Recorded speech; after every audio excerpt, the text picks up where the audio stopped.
Once upon a time in a kingdom far, far away, nestled between rolling hills and sparkling rivers, stood a majestic castle made of pure white marble.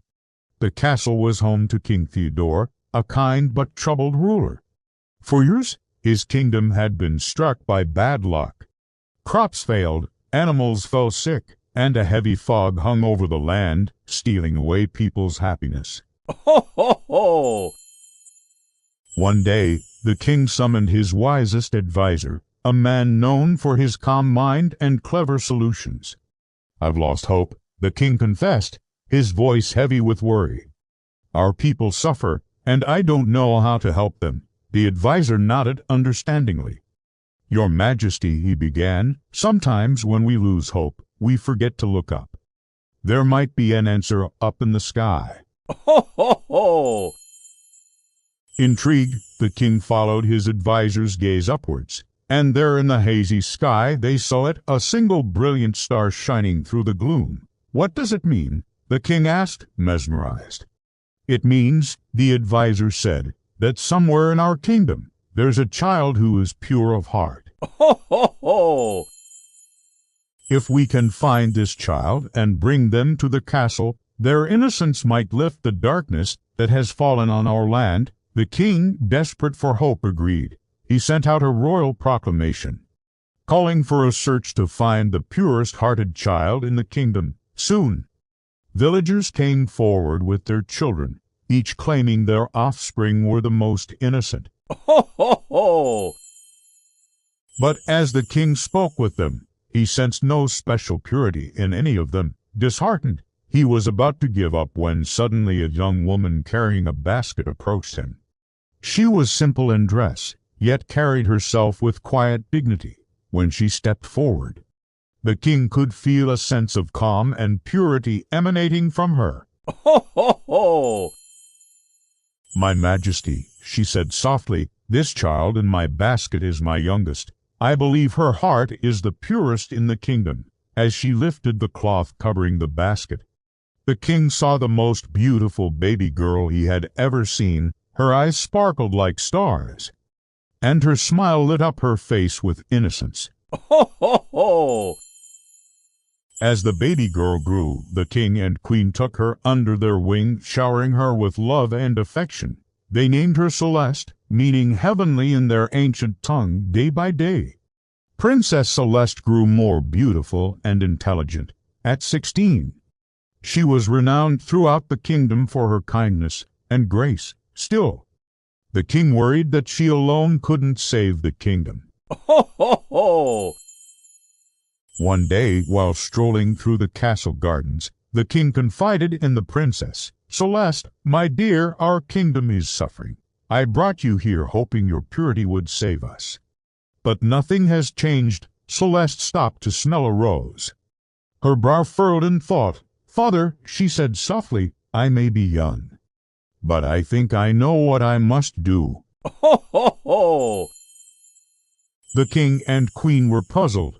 "What do you mean, my dear?" the queen asked gently. "I'm going to find the source of the kingdom's sadness," Princess Celeste declared. "And if I can fix it, I promise you our troubles will end." Her parents, though worried, knew they couldn't dissuade her. With a kiss and a blessing, they let her go. Ho, ho, ho! Princess Celeste traveled deep into the kingdom, venturing into places few had ever seen. She walked through valleys where dark mists clung to the ground, making it hard to see the path ahead. She climbed over hills whose peaks seemed to scrape the very clouds in the sky. Finally, she reached a place where the trees were bare and the river had dried up. Ho, ho, ho! In the distance, she heard the saddest sound, a little girl crying. Go into the source of the sound. The princess found a well. Peering inside, she saw a beautiful woman trapped at the bottom. The woman was so distraught that she had forgotten her own name. And when she heard the princess, she cried out, "Oh, please, kind stranger, help me escape this well. Ho, ho, ho! No one has visited me for many years, and my heart is filled with sorrow." Celeste, moved with compassion, tied a rope to a nearby tree and lowered herself into the well. "Don't be afraid," she called out. "I'm here to help." Reaching the bottom, she helped the woman to her feet. "Thank you," the woman whispered. "But why have you come to this sad place? Surely there's nothing for you here." Ho, ho, ho! "I'm looking for the cause of our kingdom's troubles," Princess Celeste explained. "Perhaps," the woman said, "you can help me. If you take me back to the castle, my presence might bring joy to your people once more."